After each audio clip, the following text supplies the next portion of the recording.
নেতার দুয়ারে দুয়ারে ঘোরো না, প্রশাসকের দরজায় দরজায় ঘোরো না, প্রশাসকের দরজায় দরজায় ঘোরো না, নেতার দুয়ারে দুয়ারে ঘোরো না, মানে নেতার চামচামি করো না। 1450 বছর আগে তোমার নবী এটা নিষেধ করেছেন। আজকে নেতাকেই ছাড়তে পারলাম না, নেতাকেই ছাড়তে পারলাম না। 1450 বছর আগে আপনার নবী নেতার চামচামি করতে নিষেধ করেছেন। কারণ নেতাকে নেতৃত্ব প্রদান করা হয়েছে তাকে প্রতিনিধিত্ব করার জন্য। নেতা তোমার বাড়িতে তোমার দরজায় ঘুরবে তোমার সেবা করার জন্য। তুমি নেতার দরজায় কেন? তুমি নেতার দরজায় কেন? কে তোমাকে যেতে বলেছে? তোমার নবী 1450 বছর আগে নিষেধ করেছেন তুমি নেতার দরজায় দরজায় ঘোরো না, বিরত থাকো। যদি ঘোরো ফাইন্নাহু কদ আসবাহা সুবন হুবুতান, আজকে তুমি নেতার চামচামি করছো, কাল কিয়ামতের দিন এই চামচামি করাইটাই হবে তোমার লাঞ্ছনার কারণ। খুব সাবধান, নেতার দুয়ারে দুয়ারে ঘুরবেন না। নবী নিষেধ করেছেন, আমরা তাই করছি, তাহলে মানছি কোনটা? জানছি না যে তাই মানছি না। সম্মানিত উপস্থিতি, এটা কিয়ামতের আলামত। নবী সাল্লাল্লাহু আলাইহি ওয়াসাল্লাম যে স্বাভাবিক জিনিসগুলো স্বাভাবিক হওয়ার কথা বলেছিলেন সেগুলো আর স্বাভাবিক থাকছে না। এই জন্য মুসনাদে আহমদের 3877 নম্বর হাদিস, ওকাল আলবানী রাহিমাহুল্লাহ ফি সিলসিলাতি হাদিস সাহিহা হাযা হাদিসুন ওয়া সানাদুহু সহিহুন, হাদিসটি এবং তার সনদ সহিহ।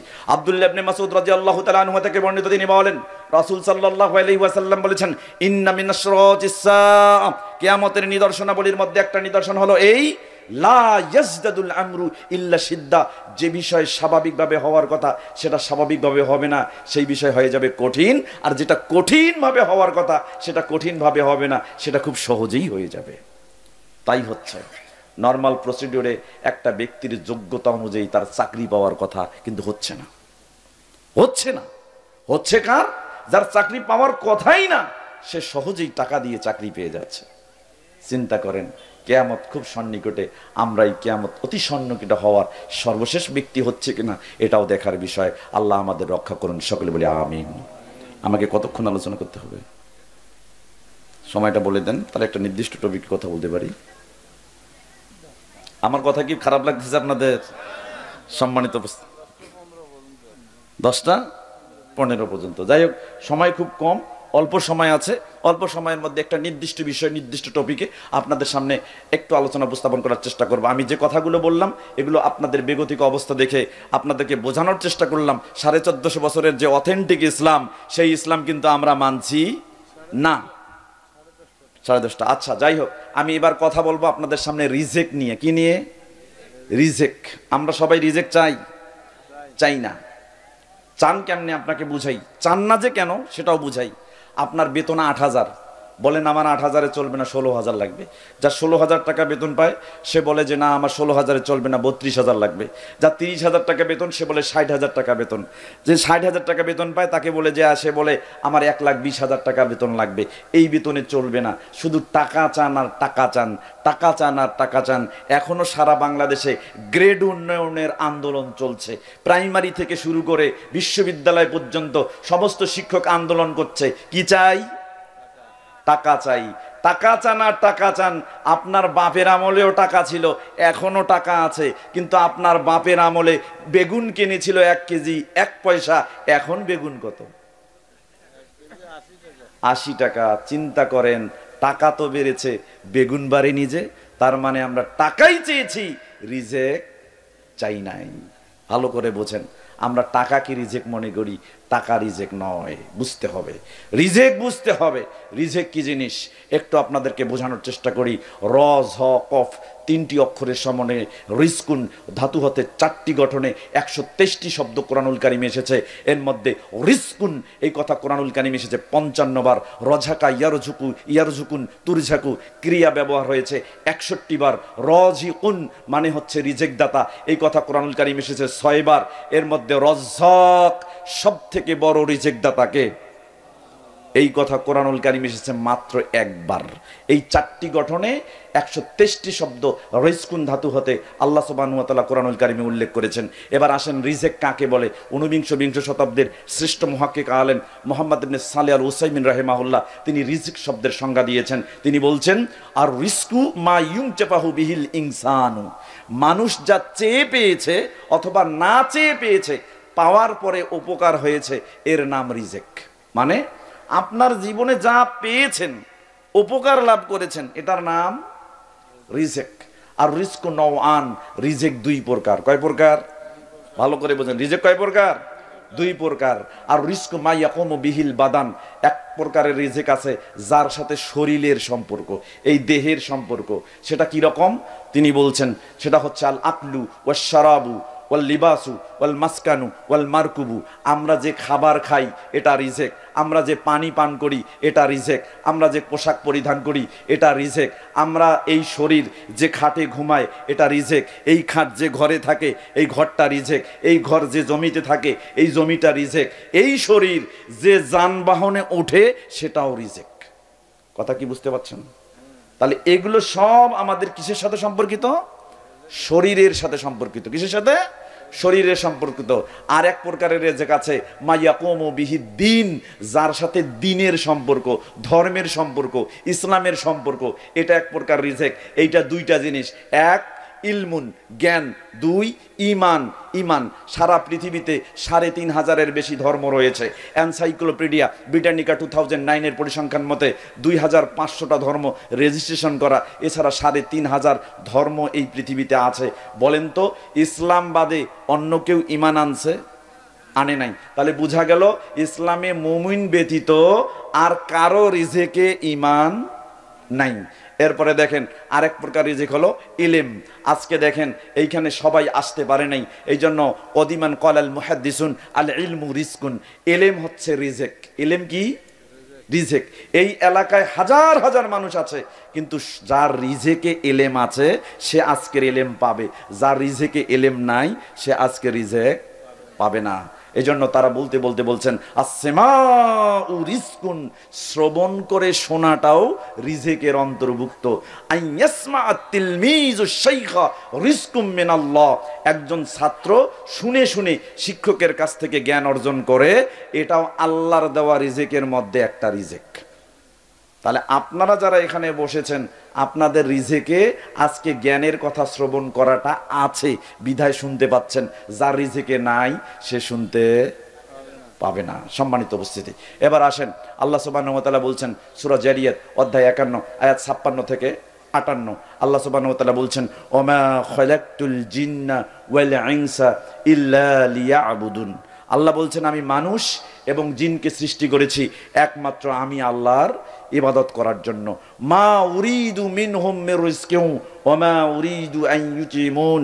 আল্লাহ বলছেন তোমরা জিন আর মানুষ জেনে রেখো আমি আল্লাহ তোমাদের কাছ থেকে কোনো রিজিক চাই না, আমি আল্লাহ তোমাদের কাছে কোনো রিজিক চাই না। আর আমি আল্লাহ চাই না কোনো জিন বা মানুষ আমি আল্লাহকে খাবার দেখ, এটা আমি চাই না। তবে জিন এবং মানুষ তারা যেন জেনে রাখে ইন্নাল্লাহা হুয়ার রাজ্জাকু যুল কুওয়াতিল মাতিন, নিশ্চয়ই আল্লাহ সুবহানাহু ওয়া তাআলা হচ্ছে সবথেকে বড় রিজিক দাতা, সবথেকে শক্তিধর এবং মহাপরাক্রমশালী। বলেন তো এবার সবথেকে বড় রিজিক দাতা কে? আল্লাহ। তাহলে আমাদের রিজিকের জন্য কার দিকে আত্মসমর্পণ করতে হবে? আল্লাহ।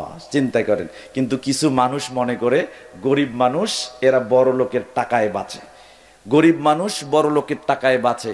বছরের পর বছর রমজান মাস আসলে কি দেয়? জাকাত দেয়। এই জাকাত খেয়ে কিছু গরিব মানুষ পয়সাওয়ালার টাকায় বাঁচে। তাই আমরা বলি বড় লোকের টাকায়, পয়সাওয়ালার টাকায়, সম্পদশালীর টাকায় গরিব লোকের রিজেক রয়েছে।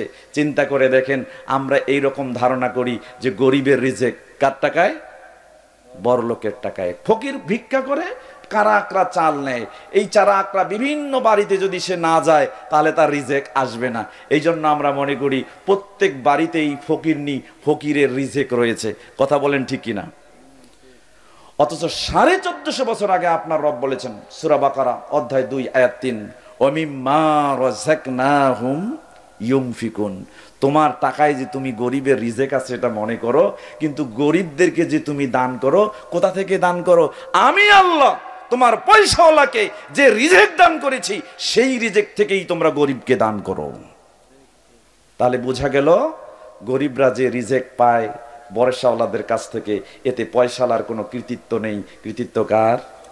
আল্লাহর। এখন আপনি বলছেন ভাই আমি কারো ধার ধারি না, আমার দুইটা পা আছে, দুইটা হাত আছে, যেদিকে যাই সেখানেই দুই হাত দুই পা দিয়ে রোজগার করি, ইনকাম করি। যদি কিছুই না পারি বনে যাব, জঙ্গলে যাব, সেখানে গাছে উঠব, গাছ থেকে ফল পেড়ে খাবো, আমার রিজিকের জন্য আমি নিজেই যথেষ্ট, কারো মুখাপেক্ষী আমি নই।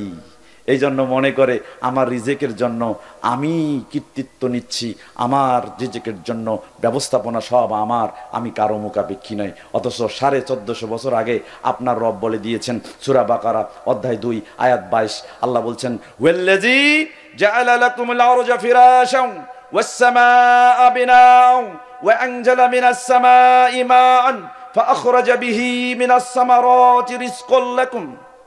আল্লাহ বলছেন তুমি যে জমিনে হাঁটো, একা একা বড়াই করে হাঁটো, বলো আমার রিজিকের জন্য আমি নিজে যথেষ্ট। আরে যে জমিনকে সমান করে দিয়েছে, যে জমিনকে বিছানা করে দিয়েছে, যে জমিনের উপরে হাঁটো, সেই জমিনটা তোমার জন্য বিছানা স্বরূপ করে দিয়েছেন তোমার রব। শুধু তাই নয়, যে আকাশের নিচে হাঁটছো, সে আকাশকে তোমাদের জন্য ছাদ বানিয়ে দিয়েছেন। ওই আকাশ থেকে, ছাদ থেকে পানি বর্ষণ করে তোমার জমিনকে সিক্ত করে, জমিনের নিচে থাকা বীজগুলোকে ফেটে দিয়ে গাছ অঙ্কুরিত করে, সেই গাছকে গাছে পরিণত করে, ফলমূল দিয়ে সমৃদ্ধ করে। তোমার রিজিকের ব্যবস্থা যিনি করেছেন তিনিই হচ্ছেন আল্লাহ। চিন্তা করেন। অতএব তোমার নিজের কৃতিত্ব কিছু নাই। বনে গেছো, জঙ্গলে গেছো, আফ্রিকার জঙ্গলে গেছো, গাছ থেকে ফল পেড়ে খাও, তুমি নিজেই কিছু করো নাই। আল্লাহ ওই গাছ মাটি থেকে পানি দিয়ে সিক্ত করে, ওখান থেকে উদ্গত করে, সেটাকে ফল ফুল দিয়ে সমৃদ্ধ করেছেন। তুমি রেডিমেড খাবার খাচ্ছ, তোমার কোনো ক্ষমতা নেই। এখন আপনি বলছেন আমি কৃষক, তোমার লক্ষ লক্ষ টাকার জমি আছে, আমি কৃষক যদি চাষ না করি তোমার ধান ফলবে না, ফসল ফলবে না। এখন তুমি ফসল ফলিয়ে ফেললে, তখন এখন কীটনাশকওয়ালা বলছে তোমার সব শস্য পোকায় খেয়ে নিত। আমি কীটনাশকওয়ালা কোন সময় কোন কীটনাশক প্রয়োগ করতে হবে এটা যদি বলে না দিতাম তুমি কিছুই পেতে না। তখন এখন সারওয়ালা বলছে কীটনাশক দিয়ে লাভ নাই, তোমার জমির ফসল পুষ্টি পায় না, কখন কোন সময় কোন সার প্রয়োগ করতে হবে এটা যদি আমি বলে না দিতাম তুমি ওখান থেকে ফসল সংগ্রহ করতে পারতে না। তার মানে আমার রিজেক জমি থেকে আসে, কিন্তু কৃতিত্ব সবাই নিতে চায়। কৃষকও নিতে চায় আমি চাষ করি বলে, সারওয়ালা নিতে চায় আমি সার সঠিকভাবে প্রয়োগ করি বলে, কীটনাশকওয়ালা নিতে চায় আমি সঠিকভাবে কীটনাশক প্রয়োগ করি বলে। কিন্তু তোমার রব প্রশ্ন করেছেন, তুমি যে বীজ বপন করেছেন, শোনো এই কৃষক শোনো, সারওয়ালা শোনো, বীজওয়ালা শোনো, 1450 বছর আগে তোমার রব প্রশ্ন করে বলছেন 56 নম্বর সূরা ওয়াকিয়ার 63 থেকে 65 নম্বর আয়াত, দেখো আফারাআইতুম মা তাহরুসুন। আচ্ছা তোমরা যে বীজ বপন করে আসো জমিতে, ধান বপন করে আসো, ভুট্টা বপন করে আসো, বিভিন্ন রকম শস্য দানা জমিতে পুঁতে থুয়ে আসো, আচ্ছা বলো তো তোমরা এগুলো নিয়ে কি ভেবেছো? আনতুম তাজরাউনাহু আম নাহনু যারিউন। তোমরাই কি ওই মাটির নিচে পুঁতে ফেলা বীজটাকে ফেটে দিয়ে ওর থেকে চারা উৎপাদন করো, না আমি আল্লাহ উৎপাদন করি? চিন্তা করেন। তুমি ফলাই দিয়ে আসছো, বীজ গেড়ে দিয়ে আসছো, বপন করে আসছো, লাউ নাশাউ লাজআলনাহু হুতামা। আমি আল্লাহ যদি চাইতাম মাটির নিচে যে বীজ বপন করেছো সেটাকে খড়কুটায় পরিণত করে দিতাম। করি নাই, ওটাকে অঙ্কুরিত করেছি, গাছে পরিণত করেছি, ফল ধরাই দিয়েছি তোমার জীবিকার জন্য। অতএব তুমি চাষ করো নাই, চাষ করেছেন কে? চিন্তা করেন। সম্মানিত উপস্থিতি, এই জন্য রিজেক বুঝতে হবে। শুধু টাকা চান আর টাকা চান, টাকা বেড়ে গেছে, মুদ্রাস্ফীতি হয়েছে, কিন্তু ফসল বাড়ে নাই। কেন? সারা বাংলাদেশের মানুষ শুধু টাকাই চায়, টাকাই চায়, টাকাই চায়। টাকা বেড়েছে, মুদ্রাস্ফীতি হয়েছে, কিন্তু বাংলাদেশে ফসল বাড়ে নাই, মানে রিজেক বাড়ে নাই। কেমনে বুঝাই? রিজেক কোথায় থাকে এটাই জানি না। এজন্য জমিন চষে খুঁজছি, মাটি খুঁড়ে রিজেক বের করার চেষ্টা করছি, কিন্তু রিজেক খুঁজে পাই না। 51 নম্বর সূরা জারিয়াত 22 নম্বর আয়াত আল্লাহ সুবহানাহু ওয়া তাআলা বলছেন, অফিস সামাই রিজকুকুম ওয়া মা তুআদুন। ওই আসমানে তোমাদের রিজেক রয়েছে এবং যা ওয়াদা করা হয়েছে তোমাদের সাথে সবগুলো আসমানে মজুদ রয়েছে। বলেন তো রিজেক কোথায়? কোথায়? বুঝেন নাই? রিজিক কোথায়? আল্লাহ বলছেন অফিস সামাই রিজকুকুম ওমা তুআদুন, ওই আসমানে তোমাদের রিজিক রয়েছে। তাহলে রিজিক কোথায় আছে? আসমানে। খুঁজি কোথায়? জমিনে। আছে কোথায়? আসমানে। খুঁজি কোথায়? জমিনে। একটু ভালো করে বোঝার চেষ্টা করেন। এই আয়াতের ব্যাখ্যা করেছেন সুফিয়ান সাউরি রাহিমাহুল্লাহ। 97 হিজরিতে জন্মগ্রহণ করেছেন, 161 হিজরিতে ইন্তেকাল করেছেন। আজ থেকে 1250-1300 বছর আগে এই আয়াতের তাফসির করেছেন, যে তাফসিরটি ইমাম কুরতুবী রাহিমাহুল্লাহ আল জামি লি আহকামিল কোরআন 19 নম্বর খণ্ড 486 নম্বর পৃষ্ঠা 51 নম্বর সূরা জারিয়াতের 22 নম্বর আয়াতের ব্যাখ্যা এখানে কোট করেছেন সুফিয়ান সাউরি রাহিমাহুল্লাহ। তিনি বলছেন ইনদাল্লাহি ফিস সামাই রিজকুকুম, আসমানের মধ্যে তোমার রবের কাছে তোমাদের রিজিক রয়েছে। কোথায়? আসমান। এবং যেখানে মহিলা প্যান্ডেল আছে, সেই মহিলা প্যান্ডেলের আশেপাশে যত যুবক ঘুরতেছে, তারা যদি এখানে এসে বসতো, এই জায়গা আরো ডাবল জায়গা লাগতো, তাদের বসার স্থান সংকুলন হতো না। কি দিয়ে বুঝাবো আপনাকে? আপনি কার অনুসরণ করছেন? আসলে যেটা বুঝি সেটা বুঝি না, যেটা বোঝার নয় সেটা বুঝে বসে আছি। আমাদের ধ্যান ধারণা এরকম হয়েছে। সম্মানিত উপস্থিতি, একটু ভালো করে বোঝার চেষ্টা করেন। রাসূল সাল্লাল্লাহু আলাইহি সাল্লামের ইত্তেবা করতে হবে, তার অনুসরণ করতে হবে। কেমনে অনুসরণ করতে হবে এর কিছু বাস্তব নমুনা আমি আপনাদের সামনে পেশ করার চেষ্টা করছি। আল্লাহ সুবহানাহু ওয়া তাআলা আমাদের সকলকে এই জ্ঞান উপলব্ধি করার তৌফিক দান করুন, এবং সেই সাথে রাসূল সাল্লাল্লাহু আলাইহি সাল্লামের ইত্তেবার বিষয়টি সুস্পষ্টভাবে মেনে আমরা যেন রাসূলের ইত্তেবা করতে পারি, সেই তৌফিক আমাদের দান করুন। সকল বলে আমিন। সম্মানিত উপস্থিতি, রাসূলের ইত্তেবা করতে হবে ওইভাবে যেভাবে রাসূলকে সাহাবায়ে কেরাম ইত্তেবা করেছিল। এই জন্য ইত্তেবা কাকে বলে এটা বুঝতে হবে। ইমাম বুখারী রাহিমাহুল্লাহর উস্তাদ হুমায়দি রাহিমাহুল্লাহ তাফসীরে গরীব মাফিস সহিহাইন 43 নম্বর পৃষ্ঠার মধ্যে ইত্তেবা শব্দের সংজ্ঞা দিয়েছেন। সেখানে বলা হচ্ছে আল ইত্তিবাউ লিল ফিল ওয়াল ইক্তিদাউ বিল ফাইল, কর্তার অনুকরণ করে তার কাজের অনুসরণ করার নাম ইত্তিবা। ভালো করে বোঝেন, কর্তার অনুকরণ করে তার কাজের অনুসরণ করার নাম ইত্তেবা। যেমন আপনি যদি আমাকে অনুসরণ করেন, তো আমি যেখানে ডান পা ফেলবো আপনি সেখানে ডান পা ফেলবেন, এরপর আমি যেখানে বাম পা ফেলবো আপনি সেখানে বাম পা ফেলবেন। তার মানে আমাকে অনুকরণ করে আমার কাজটার অনুসরণ করা, এর নাম ইত্তেবা। সাহাবায়ে কেরাম কিভাবে নবীর ইত্তেবা করতেন একটু দৃষ্টান্ত দিলে বুঝতে পারবেন। দেখেন, মাজমাউজ জাওয়াইদ নামে একটা হাদিসের কিতাব আছে, 1 নম্বর খণ্ড কিতাবুল ইলম, বিদ্যা সংক্রান্ত একটা অধ্যায় রয়েছে। বাবু ইত্তিবাইহি ফি কুল্লি শাইইন, সকল বিষয়ে তার ইত্তেবা করা সংক্রান্ত একটা অনুচ্ছেদ রয়েছে। 813 নম্বর হাদিস আব্দুল্লাহ ইবনে উমর রাদিয়াল্লাহু তাআলা আনহু থেকে বর্ণিত। তিনি বলেন আন্নাহু কানা ইয়াতি শাজারাতান বাইনা মক্কাহ ওয়াল মদিনা, একদিন আব্দুল্লাহ ইবনে উমর রাদিয়াল্লাহু তাআলা আনহু মক্কা এবং মদিনার মাঝখানে একটা গাছের নিকটে আসলেন। ফায়াকিলু তাহতাহা, তিনি গাছটার তলে বসে কাইলুলা করলেন, বিশ্রাম নিলেন। দুপুরবেলা খাবারের পরে যে বিশ্রাম নেওয়া হয় এটাকে বলা হয় কাইলুলা। আব্দুল্লাহ ইবনে উমর রাদিয়াল্লাহু তাআলা আনহু মক্কা মদিনার মধ্যবর্তী ওই গাছের নিকটে আসলেন এবং গাছের নিচে বসে কাইলুলা করলেন, বিশ্রাম নিলেন। লোকেরা আশ্চর্য হয়ে গেল, এত জায়গা ঘুরলাম কোথাও তিনি বসলেন না, এই গাছটার নিচে তিনি এসে কি জন্য বিশ্রাম গ্রহণ করছেন? আব্দুল্লাহ ইবনে উমর রাদিয়াল্লাহু তাআলা আনহুমা তার বিশ্রাম নেওয়া যখন শেষ হয়ে গেলেন, ফায়ুখবিরু, তখন লোকদেরকে উদ্দেশ্যে বলতেছেন, তোমরা জানো আমি কেন এই গাছটার নিচে বিশ্রাম নিলাম? আন্নান নবী সাল্লাল্লাহু আলাইহি ওয়াসাল্লাম কানা ইয়াফআলু যালিকা, আরে আমার নবী মুহাম্মদ সাল্লাল্লাহু আলাইহি সাল্লাম এই গাছটার নিচে বসে বিশ্রাম নিয়েছেন, এজন্য আমি এই গাছের নিচে বসে বিশ্রাম নিলাম। এটার নাম কি? ইত্তেবা। এটার নাম কি?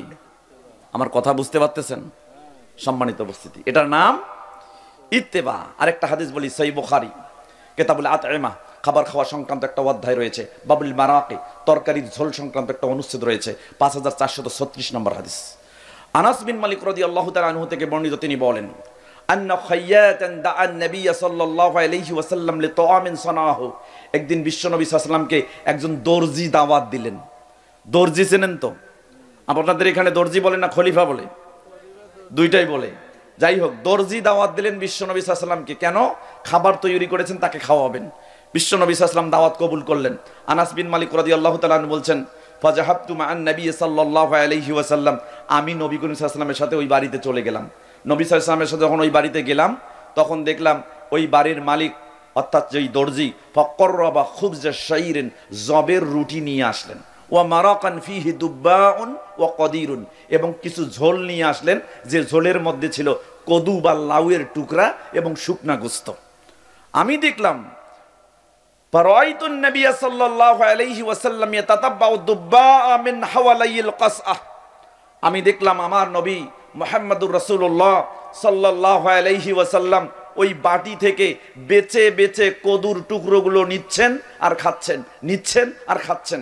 আমি দেখলাম নবী কদুর টুকরা পছন্দ করেছেন। সেই দিন থেকে ফামা জিলতু উহিব্বুদ দুব্বাআ বাদা ইয়াউমাইজিন, যেদিন দেখলাম আল্লাহর নবী লাউ খেলেন, লাউ পছন্দ করলেন, সেই দিন থেকে আমি আনাস বিন মালিক আমার জীবনে লাউকে পছন্দনীয় করে নিলাম। এটার নাম কি? ইত্তেবা। সম্মানিত উপস্থিতি, আরেকটা হাদিস বলি।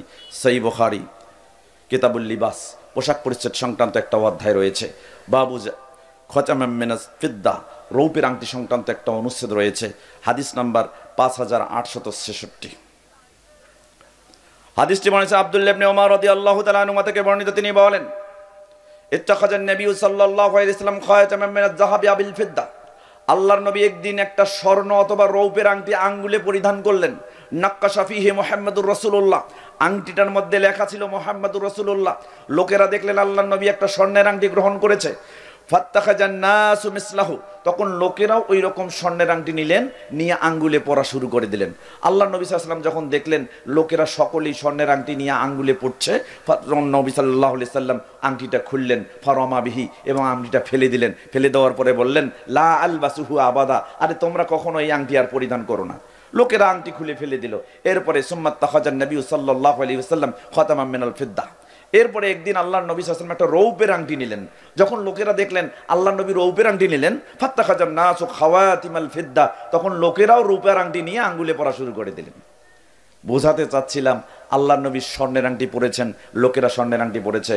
আল্লাহর নবী স্বর্ণের আংটি খুলে ফেলে দিয়েছেন, সাহাবায়ে কেরাম স্বর্ণের আংটি খুলে ফেলে দিয়েছে। আল্লাহর নবী রূপার আংটি পরেছে, সাহাবায়ে কেরাম রূপার আংটি পরেছে। এর নাম ইত্তেবা। একটু ভালো করে বুঝুন। সহিহ ইবনে খুজাইমা নামে একটা হাদিসের কিতাব আছে, জামাউ আবওয়াবিস সালাতি আলাল বাসতি, প্রশস্ত জায়গার মধ্যে সালাত আদায় করা সংক্রান্ত অধ্যায় সময়ের একটা শিরোনাম পাবেন। 411 নম্বর অনুচ্ছেদের 1017 নম্বর হাদিস।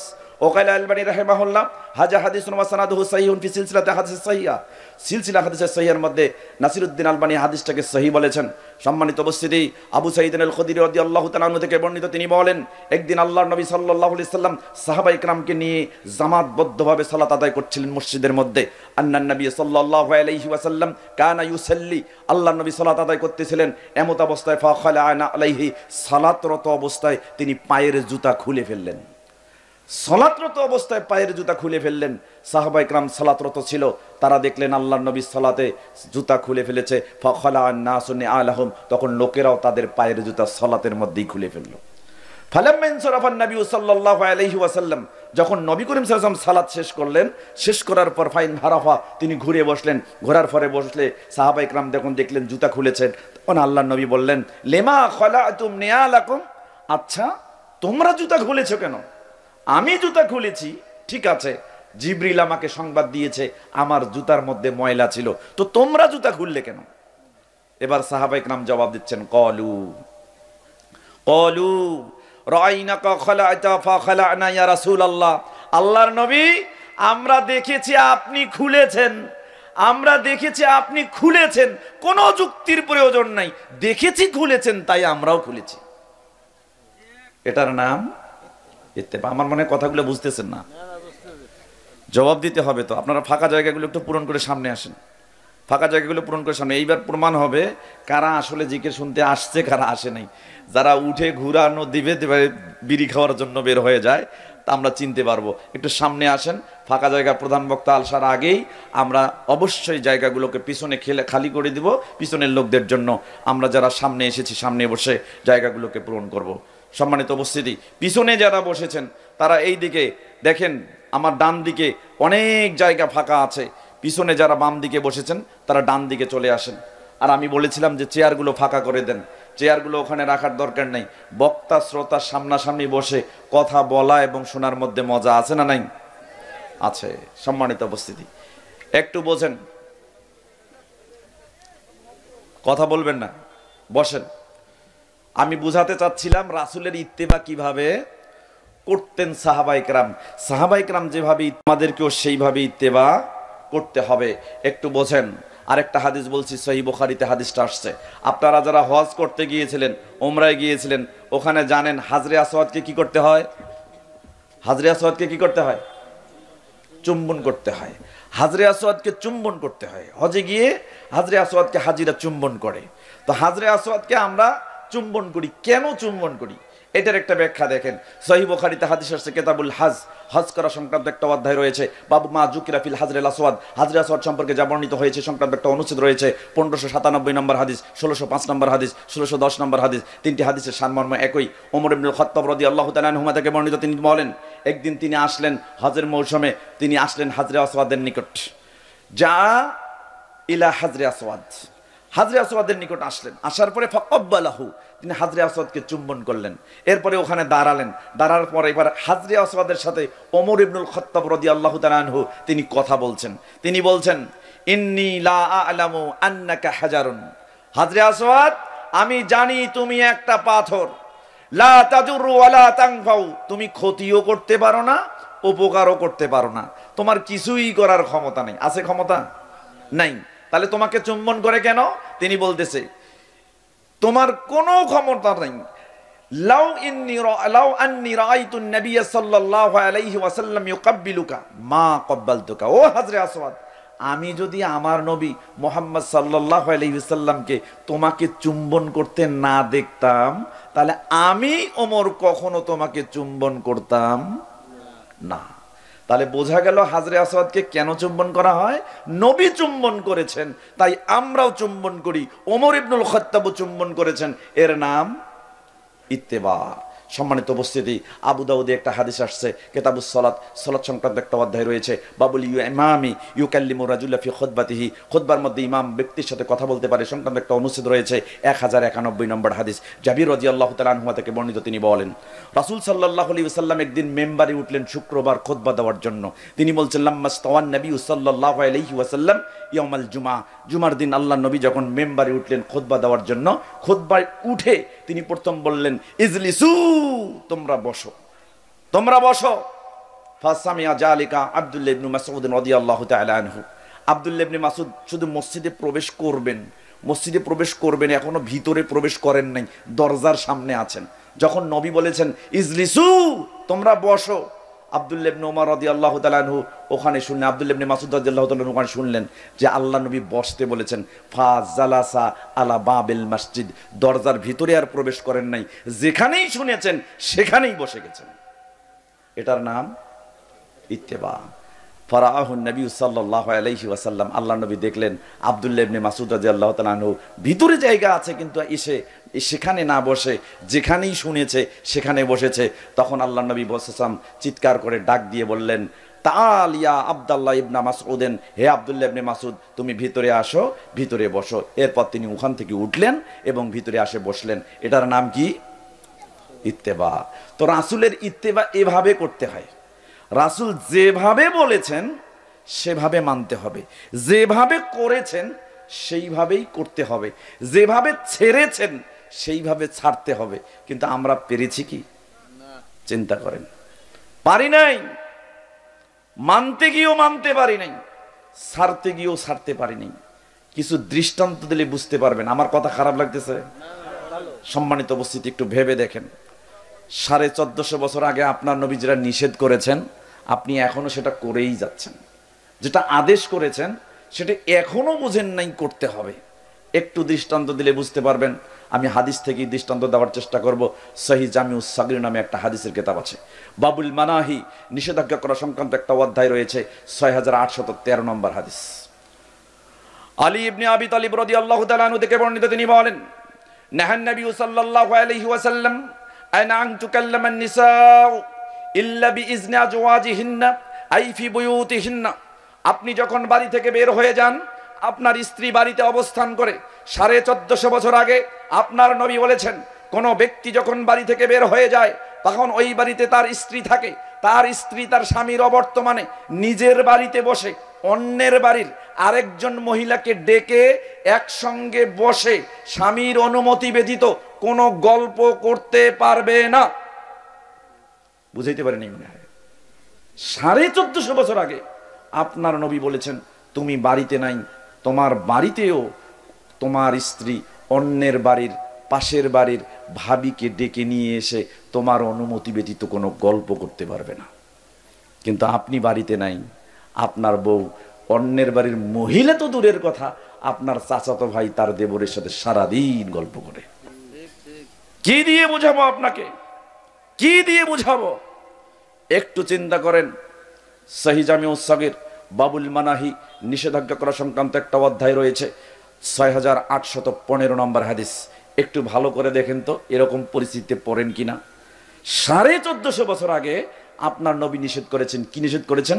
আব্দুল্লাহ ইবনে মুগাফফাল রাদিয়াল্লাহু তাআলা আনহুমা থেকে বর্ণিত, তিনি বলেন, নাহান নবী সাল্লাল্লাহু আলাইহি ওয়াসাল্লাম আইয়াবুল রাজুলু ফি মুস্তাহাম্মিহি। আপনি যখন গোসল করেন কোনো জায়গায় বসে, কোনো জায়গায় দাঁড়িয়ে, পুকুরের ঘাটে, নদীর ঘাটে, যে কোনো জায়গায় যখন গোসল করেন, গোসলে যখন মাথায় পানি দেন, গায়ে পানি দেন, তখন প্রস্রাবের চাপ আসে। তখন আমরা কি করি? পানি দিতে দিতে দিতে এইদিকে প্রস্রাবও ছাড়ে দিই। আছে না এরকম? আছে না? পুকুরে নামছেন, পানি গায়ে লাগার সাথেই প্রস্রাবের চাপ। নদীতে নামছেন, পানি গায়ে লাগার সাথে সাথেই প্রস্রাবের চাপ। টিউবওয়েলে পরে গোসল করতেছেন, পানি লাগার সাথে সাথেই প্রস্রাবের চাপ। ঝর্ণা ছেড়েছেন, ঝর্ণার পানি মাথায় পড়ছে, পানি লাগার সাথে সাথেই প্রস্রাবের চাপ। আমরা কি করি? সামলাতে পারি না, ওখানেই প্রস্রাব করা শুরু করে দিলাম। 1450 বছর আগে আপনার নবী বলেছেন, যখন কোনো ব্যক্তি গোসল করে, গোসল করা অবস্থায় প্রস্রাবের চাপ লাগে, সেজন্য গোসলখানার মধ্যে গোসলরত অবস্থায় প্রস্রাব না করে। বুঝাইতে পারেনি মনে হয়? চিন্তা করেন কেন নিষেধ করেছেন, কেন নিষেধ করেছেন। মিশকাতুল মাসাবি কিতাবুত তাহারাত পবিত্রতা সংক্রান্ত একটি অধ্যায়ের 353 নম্বর হাদিস। আল্লাহ নবী সাল্লাল্লাহু আলাইহি ওয়াসাল্লাম বলেছেন, ফাইন্না আম্মাতাল ওয়াসওয়াস মিনহু। যখন তুমি ওই গোসলখানায় গোসলরত অবস্থায় প্রস্রাব করবে, পবিত্র হওয়ার পরে উজু করে যখন মসজিদে গিয়ে সালাত আদায় করবে, শয়তান তখন তোমাকে ওখানে বলবে, তুমি যে গোসল করার সময় প্রস্রাব করেছো, তোমার পবিত্রতা এখনো হয়নি, তোমার অপবিত্রতা দূর হয়নি। তখন তুমি সালাতে দোয়া পড়বে না ওই চিন্তা করবে? ওয়াসওয়াসা শুরু হয়ে গেল। এই জন্য 1450 বছর আগে আপনার নবী যে নিষেধ করেছেন, এখনো সেই নিষেধ আপনি বুঝতে পারেননি। কি দিয়ে বুঝাবো দেখেন তা একটু বুঝেন কিনা। সহিহ জামিউস সাগীর বাবুল মানাহি নিষেধাজ্ঞা করা সংক্রান্ত একটি অধ্যায় রয়েছে, 6819 নম্বর হাদিস। জাবির রাদিয়াল্লাহু তাআলা আনহু থেকে বর্ণিত, তিনি বলেন, নাহান নবী সাল্লাল্লাহু আলাইহি ওয়াসাল্লাম আইয়াতুআতা আস-সাইফু মাসলুলান। আপনারা অনেক সময় কোনো কাজের প্রয়োজনে কাস্তে নিয়ে যান, লাঙ্গল নিয়ে যান, কোদাল নিয়ে যান, পাশুন নিয়ে যান, আরো কি কি অস্ত্র আছে আমাদের দেশে, আমার বেশিরভাগ নাম জানা নেই। এরকম অনেক অস্ত্র আছে না? এই যে যেটা এইভাবে নিরা ওটা কি কি বলে? পাশুন। আমাদের ওইদিকেও পাশুন বলে। পাশুন নিয়ে যান, কোদাল নিয়ে যান, দা নিয়ে যান, বাঁশ নিয়ে যান, বিভিন্ন রকম অস্ত্র নিয়ে যান না? আল্লাহ নবী 1450 বছর আগে বলেছেন, যখন তোমরা ধারালো অস্ত্র কাজের জন্য বহন করো, অস্ত্রটার ধারালো অংশকে কাপড় দিয়ে বা কোনো আবরণ দিয়ে পেঁচিয়ে সুন্দর করে ওই অস্ত্রটা বহন করে নিয়ে যাও। উন্মুক্ত অবস্থায় কোনো অস্ত্রকে, কোনো ধারালো অস্ত্রকে তুমি বহন করতে পারবে না। আপনি কি করেন? হাঁটেন বাম পাশে, অস্ত্র নেন ডান পাশে, অথচ বাম পাশে চলছেন, ডান পাশে অসংখ্য লোক চলাচল করে। আপনার ধারালো অস্ত্র দিয়ে কখন কার কি ক্ষতি হয়ে যায় বলা বড় মুশকিল। সম্মানিত উপস্থিতি, 1450 বছর আগে সহিহ মুসলিমের 2615 নম্বর হাদিস, আল্লাহর নবী সাল্লাল্লাহু আলাইহি ওয়াসাল্লাম বলেছেন, ফালইউমসিক আলা নিসালিহা বিকাফফিহি। কোন ব্যক্তি যদি ধারালো অস্ত্র বহন করে, ধারালো অস্ত্র যদি তাকে আবৃত করার মতো কোনো কিছুই না পায়, অন্তত নিজের হাতের তালু দিয়ে যেন ধারালো অস্ত্রের ধার অংশটাকে আবৃত করে সেই অস্ত্র বহন করে। চিন্তা করেন তো, আজ পর্যন্ত এই বিষয়টা আমাদের কারো মাথায় আছে? চিন্তাই করি নেই। অথচ এত ছোট বিষয়ও আপনার নবী বলতে ছাড়েন নাই। 4 জন মিলে গল্প করতেছেন, এই ছেলে 4-5 জন মিলে যখন তুমি বসে গল্প করো, গল্প করার সময় একজনে বায়ু ত্যাগ করেছে, শব্দ হয়েছে, হয় না? কি বলে আপনাদেরকে, পাদ মেরেছে, শব্দ হয়েছে। চিন্তা করেন, এই পাদের কথা বলতেও আল্লাহর নবী ছাড়েননি, অথচ আপনি জানেনই না। একটু চিন্তা করেন, সহিহ জামিউস সগীর বাবুল মানাহি নিষেধাজ্ঞা করা সংক্রান্ত একটি অধ্যায় রয়েছে, 6896 নম্বর হাদিস। জাবির রাদিয়াল্লাহু তাআলা আনহু থেকে বর্ণিত, তিনি বলেন, নাহান নবী সাল্লাল্লাহু আলাইহি ওয়াসাল্লাম আনিজ যিহিক মিনাজ জরতাহ। কোনো ব্যক্তি যখন একসঙ্গে বসে কয়েকজন মিলে গল্প করে, হঠাৎ করে কোনো ব্যক্তি যদি বায়ু ত্যাগ করে আর সেটা যদি শব্দ হয়, তাহলে বাকি জনেরা শুনলে যেন না আসে। বুঝাইতে পারেনি মনে হয়। একজনই বায়ু ত্যাগ করেছে, পাদ মেরেছে, বাকি 5 জনে হো হো করে হেসে উঠেছে, অথচ 1450 বছর আগে আপনার নবীটা নিষেধ করেছে। কি দিয়ে বুঝাবো আপনাকে? মানেন না কেন? জানেন না যে। মানেন না কেন? জানেন না যে। কি আশ্চর্য! জানার জন্য এখানে আসতে হবে, জানানোর জন্য আমরা এসেছি। গোটা এরিয়ায় এত বড় আয়োজন, অথচ এই এলাকার মানুষ জানে না 1450 বছর আগে তার নবী কি নিষেধ করেছে, সে বুঝে না। কি দিয়ে বুঝাবো? মানুষ উল্টো ধারায় চলে। 1450 বছর আগে নবী যেভাবে বলেছেন, আপনি তার উল্টোয় চলেন। দেখেন তো এই হাদিসটা বোঝেন কিনা, একটু ভালো করে বোঝেন। সহিহ জামিউস সগীর হরফে আলিফ, আলিফ বর্ণের ফসলে হাদিসটা আসছে 2672 নম্বর হাদিস, সিলসিলা হাদিসে সহিহা 1253 নম্বর হাদিস। ওকাল আলবানী রাহিমাহুল্লাহ হাজা হাদিসুন ওয়া সানাদুহু সহিহুন, হাদিসটি এবং তার সনদ সহিহ। আমর বিন সুফিয়ান রাদিয়াল্লাহু তাআলা আনহু থেকে বর্ণিত, তিনি বলেন, রাসূল সাল্লাল্লাহু আলাইহি ওয়াসাল্লাম বলেছেন, ইয়াকুম ওয়া আবওয়াবাস সুলতান। সাবধান পৃথিবীর মানুষ, তাদের রবের কাছে রিজিক রয়েছে, আর আপনি রিজিক খুঁজেন কীটনাশকওয়ালার কাছে, আপনি রিজিক খুঁজেন সারওয়ালার কাছে, আপনি রিজিক খুঁজেন প্রিন্সিপালের কাছে, আপনি রিজিক খুঁজেন হেডমাস্টারের কাছে, আপনি রিজিক খুঁজেন এমপির কাছে, আপনি রিজিক খুঁজেন মন্ত্রীর কাছে, আপনি রিজিক খুঁজেন প্রধানমন্ত্রীর কাছে, আপনি রিজিক খুঁজেন হুজুরের কাছে, আপনি রিজিক খুঁজেন পীর সাহেবের কাছে, আপনি রিজিক খুঁজেন মাজারের কাছে। অথচ রিজিক আছে কোথায়? তাকদীরু রিজকিকুম মাকতুবুন ফি উম্মিল কিতাব। আল্লাহ সুবহানাহু ওয়া তাআলা বলছেন, রিজিক তোমাদের রয়েছে লাউহে মাহফুজে লিপিবদ্ধ। তাকদীরু রিজকিকুম, তোমাদের রিজিকের তাকদীর বরাদ্দ আল্লাহ সুবহানাহু ওয়া তাআলা অ্যালটমেন্ট 1450 বছর আগে ঘোষণা দিয়ে দিয়েছেন।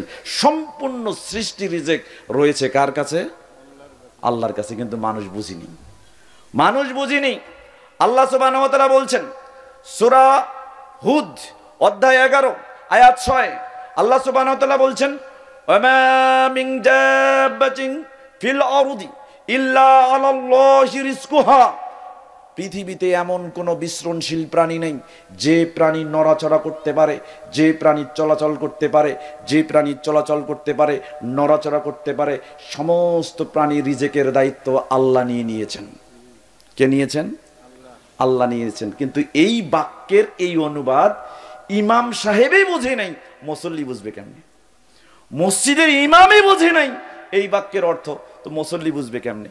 চিন্তা করে দেখেন, আজকে মসজিদের মেম্বারে দাঁড়িয়ে ইমাম হক কথা বলবে, শিরকের বিরুদ্ধে কথা বলবে, বেদাতের বিরুদ্ধে কথা বলবে, প্রচলিত প্রথার বিরুদ্ধে কথা বলবে। বলছে না কেন? বললেই ইমামতি থাকবে না।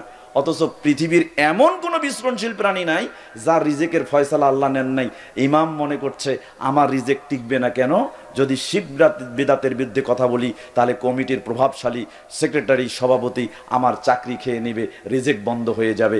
অতএব এই বাক্যের অনুবাদ এখনো ইমাম সাহেবই বুঝেন নাই, আপনারা বুঝবেন কেমনে? একটু ভালো করে বুঝুন। আল্লাহ সুবহানাহু ওয়া তাআলা বলছেন, ওয়ামা মিন দাব্বাতিন ফিল আরদি ইল্লা আলাল্লাহি রিজকুহা। পৃথিবীতে এমন কোন বিচরণশীল প্রাণী নেই যার রিজিকের দায়িত্ব আল্লাহ নেন নেই। দাব্বা শব্দের অর্থ আসছে তাফসিরে বাগাবী 2 নম্বর খণ্ড 374 নম্বর পৃষ্ঠা 11 নম্বর সূরা সূরাতুল হুদের 6 নম্বর আয়াতের ব্যাখ্যায়, আদ-দাব্বাতু হচ্ছে কুল্লু হাইওয়ানিন ইয়াদিব্বু, যে সকল প্রাণী নড়াচড়া করতে পারে, চলাচল করতে পারে, তাকে বলা হয় দাব্বুন। এরকম নড়াচড়া প্রাণী যত আছে সকলের রিজিকের দায়িত্ব কার কাছে? আল্লাহর কাছে। অথচ আমরা মানুষ বুঝি নাই, মানুষ বুঝি নাই। একটা বাস্তব ঘটনা আপনাকে বলি। ঘটনাটা এসেছে তারিখা দেমাস্ক 12 নম্বর খণ্ডের 66 নম্বর পৃষ্ঠা, আল জামিলি আহকামিল কোরআন, ইমাম কুরতুবী রাহিমাহুল্লাহ 11 নম্বর খণ্ডের 72 নম্বর পৃষ্ঠার মধ্যে এসেছে।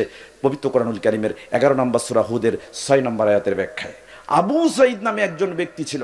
এই ব্যক্তি ফরজ সালাত আদায় করতো মসজিদে, নফল সালাত আদায় করতো বাড়িতে। তো বাড়িতে নফল সালাত পরে ফরজ পড়ার জন্য মসজিদে যেত, ফরজ মসজিদে পরে বাড়িতে যেত নফল সালাত পড়ার জন্য। কি করতো, কেমনে খাইতো, লোকেরা বুঝতে পারতো না। তো একদিন লোকেরা সবাই সমবেত হয়ে বলছে, আমরা আবু সাইদকে দেখি বাড়িতে নফল সালাত পড়ে, এরপরে ফরজ পড়ে মসজিদে, মসজিদে ফরজ পড়ে, বাড়িতে নফল পড়ে। সে কখন কি করে, কোন কাজ করে, কিভাবে ইনকাম করে, কিভাবে রোজগার করে, কি রান্না হয়, কিভাবে খায়, আমরা তো একদিনও দেখলাম না। চলো তো গিয়ে প্রশ্ন করি। এবার আবু সাইদকে জিজ্ঞাসা করছেন সমস্ত লোকেরা সমবেত হয়ে, আবু সাইদ মিনাইনা তাকুলু ইয়া আবু সাইদ, আবু সাইদ তুমি কেমনে খাও? তোমাকে তো কোনো কাজ করতে দেখি না। তুমি ফরজ পড়ার জন্য মসজিদে যাও, নফল পড়ার জন্য বাড়িতে যাও, বাড়িতে নফল পড়ো, মসজিদে ফরজ পড়ো, তোমার সালাতের মধ্যেই সব সময় থাকো, কোনো কাজ কখনো করতে দেখি নাই, তুমি খাও কেমনে একটু বলো তো। এবার আবু সাইদ আশ্চর্য হয়ে বলছে, সুবহানাল্লাহ, আলহামদুলিল্লাহ, আল্লাহু আকবার, ইন্নাল্লাহা ইয়ারযুকুল কালবা ওয়াস সালাবা ওয়াল খিনজিরা ওয়াল জিবদা ওয়াল জিবা ওয়াল খুরতুনা ওয়াল দুদা ওয়াল হাশারা আফালা ইয়ারযুকু আবু সাইদ। ও পৃথিবীর মানুষ, তোমরা কি কখনো চিন্তা করেছো রাস্তার মধ্যে একটা কুকুরকে কেউ কোনোদিন কোনো খাবার দিয়ে তার রিজিকের চিন্তা করেছে? কোনোদিন কোনো কুকুরের খাবার কি খাবে কোনো মানুষ চিন্তা করে নাই। বনের মধ্যে একটা শিয়াল থাকে, শিয়াল কি খাবে কোনো মানুষ চিন্তা করে নাই। একটা হিংস্র প্রাণী বনের মধ্যে থাকে, কি খাবে কোনো মানুষ চিন্তা করে নাই। ওয়াল খুরতুন, মাটির নিচে যে কেঁচো থাকে, কেঁচো কি খাবে এ কথা পৃথিবীর কোনো মানুষ ভাবে নাই। ওয়াল দুদা ওয়াল হাশারা, ছোট্ট ছোট্ট কীটপতঙ্গ আছে, মাটি খুঁড়তে খুঁড়তে অনেক সময় ছোট ছোট হাড়ির মতো পাওয়া যায়, যে হাড়িটা ফাটালে অনেকগুলো উই পোকা দেখা যায়। এই উই পোকা মাটির নিচে কি খাবে কোনো মানুষ চিন্তা করে নাই। যদি আল্লাহ সুবহানাহু ওয়া তাআলা কুকুরকে খাবার দেন, শেয়ালকে খাবার দেন, বনের হিংস্র প্রাণীকে খাবার দেন, মাটির নিচে কেঁচোকে খাবার দেন, দুধ ওয়াল হাসারা ছোট্ট ছোট্ট কীটপতঙ্গকে খাবার দেন, তাহলে আমার মতো আবু সাইদকে কেন আল্লাহ রিজিক দিবেন না? চিন্তা করেন। আবু সাইদের মতো কখনো ভেবেছেন? ভাবেন নাই। কেন? রিজিকেই বুঝেন না, রিজিকেই বুঝেন না, বুঝেন শুধু টাকা। রিজিক কি জিনিস এইটা বুঝেন না, বুঝেন শুধু টাকা। এই জন্য টাকা বাড়ে, রিজিক বাড়ে না। সম্মানিত উপস্থিতি, আল্লাহ সুবহানাহু ওয়া তাআলা গোটা পৃথিবীকে আপনাদের জন্য অনুগত করে দিয়েছেন। 67 নম্বর সূরা মুলকের 15 নম্বর আয়াত আল্লাহ সুবহানাহু ওয়া তাআলা বলছেন, ওয়াল্লাযী জাআলা লাকুমুল আরজা যালুলা, আল্লাহ গোটা পৃথিবীকে তোমাদের জন্য অনুগত করে দিয়েছেন। ফামশু ফি মানাকিবিহা, এক প্রান্ত থেকে আরেক প্রান্ত যাও, এক দিগন্ত থেকে আরেক দিগন্ত যাও, গোটা পৃথিবীতে ছড়িয়ে পড়ো। আর শুনে রেখো, ওয়াকুলু মির রিজকিহি, যেখানেই খিদা লাগবে যা খাবে সেখানেই আল্লাহ রিজিক দিয়ে দিয়েছেন। তাহলে গোটা পৃথিবীতে কার রিজিক? আল্লাহর। কিন্তু দুনিয়াতে কারো রিজিক বেশি, কারো কম। কেউ 5 তলায় থাকে, কেউ চালায় থাকে, কেউ এসি রুমে বসে টাকা কামায়, কেউ রিক্সার প্যাটেল ঘুরিয়ে ঘরমাক্ত হয়ে সারা দিন রাত পরিশ্রম করে কষ্টার্জিত টাকা থেকে নিজে খায়, বাড়িকে খাওয়ায়। কেন এরকম হচ্ছে? কেন আমি 5 তলায় থাকি, আপনি 1 তলায় থাকেন? কেন আমি এসি রুমে কামাই, কেন আপনাকে রিক্সার প্যাটেল ঘোরাতে হয়? কখনো ভেবেছেন? কখনো ভাবছেন? কেন? সব সময় তো আপনি বলেন আল্লাহ ওকে বেশি দিছে, আমাকে দেয় নাই, আমাকে কম দিছে। কিন্তু কোনোদিন কি ভাবছেন নিশ্চয়ই আমার কোনো দোষ আছে, নিশ্চয়ই আমার কোনো ভেজাল আছে, নিশ্চয়ই আমার কোনো ঘাটতি আছে, নিশ্চয়ই আমার কোনো কমতি আছে, নিশ্চয়ই আমার অসন্তুষ্টির কিছু আছে, নিশ্চয়ই আমার কোনো কমতি থাকার কারণে আল্লাহ আমাকে দিচ্ছেন না। কনফিউজ দাই সেলফ, নিজের দায় স্বীকার করে কোনোদিন কি এটা ভেবেছেন, চেয়েছেন? ভাবেন নাই। কেন? রিজিকই বুঝেন না, বুঝেন টাকা। কি বুঝেন? টাকা বুঝেন, রিজিক বুঝেন না, যার কারণে রিজিক আর বাড়ে না, রিজিক কমে। সম্মানিত উপস্থিতি, সূরা সাবা অধ্যায় 34 আয়াত 39 আল্লাহ সুবহানাহু ওয়া তাআলা বলছেন, নবী আপনি বলুন, কুল ইন্না রাব্বি ইয়াবসুতু রিজকা লিমান ইয়াশাউ মিন ইবাদিহি ওয়া ইয়াকদিরু লাহু। নবী আপনি বলুন, নিশ্চয়ই আপনার রব তার বান্দাদের মধ্য থেকে যাকে ইচ্ছা তার রিজিককে সম্প্রসারিত করে দেন, যাকে ইচ্ছা তার রিজিককে সংকুচিত করে দেন। এই ক্ষমতা কার? সূরা আলে ইমরান অধ্যায় 3 আয়াত 37 আল্লাহ সুবহানাহু ওয়া তাআলা বলছেন, ইন্নাল্লাহা ইয়ারযুকু মান ইয়াশাউ বিগাইরি হিসাব। আল্লাহ যাকে ইচ্ছা বিনা হিসাবে অসংখ্য রিজেক্ট দান করেন, অসংখ্য রিজেক্ট দান করেন। তাহলে কাউকে বিনা হিসাবে অসংখ্য রিজেক্ট দান করেন আর কাউকে দেনই না, কারণ কি? কারণ জানার দরকার আছে না নেই? আছে। এই কারণগুলো যদি জানতে পারেন, কারণ যদি আপনার মধ্যে থাকে যে কারণে রিজেক্ট কমে যায়, তাহলে সেই কারণগুলো দূর করার দরকার আছে না নাই? বলবো সময় কি 10:30? ঠিক আছে। ঘটনা হচ্ছে যে আমি এমন একটা সময়ে দ্বিতীয় আলোচক, তো আসলে এই সময়ে কথাগুলো বলতে হয় ছেড়ে ছেড়ে কেটে কেটে, যার কারণে আমাদেরকে ভাবতে হয়, কারণ প্রধান আলোচনাকে সময় যেন নষ্ট না হয়, মাহফিল অথরিটির জন্য সময়ের ব্যাঘাত না ঘটে, সেটা আমাদেরকে চিন্তা করতে হয়। সম্মানিত উপস্থিতি, আমি সংক্ষেপে বলার চেষ্টা করব কোন কোন কারণে রিজেক্ট কমে। যে ওই কারণগুলো যদি আমরা দূর করতে পারি তাহলে রিজেক্ট বাড়ায় দিবেন কে? 1 নাম্বার তাহকিকুত তাওহীদ, আল্লাহর কাছে রিজেক্ট চাইবেন, শুধু একমাত্র আল্লাহর কাছে চাইবেন। কার কাছে? তাওহীদ বাস্তবায়ন করে রিজেক্ট চাইবেন, তাহলে রিজেক্ট পরিপূর্ণ করে দিবেন কে? ছেলে নাই, ছেলের দরকার, মেয়ে আছে, কোথায় চাইবেন? মেয়ে নাই, ছেলে আছে, মেয়ের দরকার, চাইবেন কোথায়? তাহলে পীর সাহেবের কোখানে যান কেন? মাজারে যান কেন? কেরামাতিয়া মসজিদে যান কেন? খানকায় যান কেন? মাজারে গিয়ে দরবারে যান কেন? চিন্তা করেন, চাইতে হবে কার কাছে? কার কাছে? চাইছেন কোনোদিন? চান নাই। আরে আপনি একা কেন? পরিবার সহ চান। পরিবার কেন? মহল্লা সহ চান। মহল্লা কেন? জামাত শুদ্ধ চান। জামাত কেন? গ্রাম শুদ্ধ চান। গ্রাম কেন? পুরা শহর শুদ্ধ এসে চান। শহর কেন? দেশবাসী একত্রিত হয়ে চান। দেশবাসী কেন? গোটা মহাদেশ মিলে চান। মহাদেশ কেন? গোটা পৃথিবী মিলে চান। গোটা পৃথিবী কেন? বিশ্ব ব্রহ্মাণ্ডের যত সৃষ্টি আছে সব একসঙ্গে একত্রিত হয়ে আল্লাহর কাছে চান, আল্লাহ দিবে। আল্লাহর একটুও কমতি হবে না, একটুও কমতি হবে না। দেখেন আল্লাহ বলছেন সূরা আরাফ অধ্যায় 7 আয়াত 96, আল্লাহ বলছেন ওয়ালাউ আন্না আহলাল কুরা আমানু ওয়াত্তাকাউ লা ফাতাহনা আলাইহিম বারাকাতিম মিনাস সামাই ওয়াল আরদ। আল্লাহ বলছেন তুমি একা কেন? যদি গোটা জনপদ, গোটা দেশ, গোটা পৃথিবী, সমস্ত মানুষ একত্রিত হয়ে আমি আল্লাহর প্রতি ঈমান আনয়ন করে, আমি আল্লাহকে ভয় করে আমার কাছে চায়, আসমান এবং জমিনে যত নিয়ামত আছে, যত বরকত আছে, সমস্ত বরকত খুলে দিয়ে আমি তাদের চাওয়াগুলোকে পূর্ণ করে দিব। চিন্তা করেন, তাহলে চাইতে হবে কার কাছে? একাই চাবেন কেন? গোটা পরিবার মিলে চান না, রিজেক্ট বাড়বেই, অবশ্যই আল্লাহ বাড়িয়ে দিবে। একটু ভালো করে বুঝেন, পৃথিবীতে আপনি একজন ব্যক্তির কাছে চাইছেন, আপনার নেতার কাছে চাইছেন, একবার দিছে, দুইবার দিছে, তৃতীয়বার কি বলবে? এই লোকটার এত চাহিদা কেন, এত চাই কেন? অথচ আপনার নবী 1450 বছর আগে মেসেজ দিয়েছেন। তিরমিজি নামে একটা হাদিসের কিতাব আছে, আবু দাওয়াত, দোয়া সমূহ সংক্রান্ত একটা অধ্যায় সমূহের শিরোনাম পাবেন, বাবু মা জা আফি ফজলে দোয়া, দোয়ার ফজিলত সমূহ সংক্রান্ত একটা অনুচ্ছেদ পাবেন। এই অনুচ্ছেদের 3373 নম্বর হাদিস, আবু হুরায়রা রাদিয়াল্লাহু তাআলা আনহু থেকে বর্ণিত। তিনি বলেন ক্বালা রাসূলুল্লাহ সাল্লাল্লাহু আলাইহি ওয়াসাল্লাম, রাসূল সাল্লাল্লাহু আলাইহি ওয়াসাল্লাম বলেছেন মান লাম ইয়াসালিল্লাহ ইয়াগদাব আলাই। পৃথিবীর কোন মানুষের কাছে চাইলে মানুষ একবার দিবে, দুইবার দিবে, তৃতীয়বার বিরক্ত হয়ে যায়, রাগান্বিত হয়ে যায়।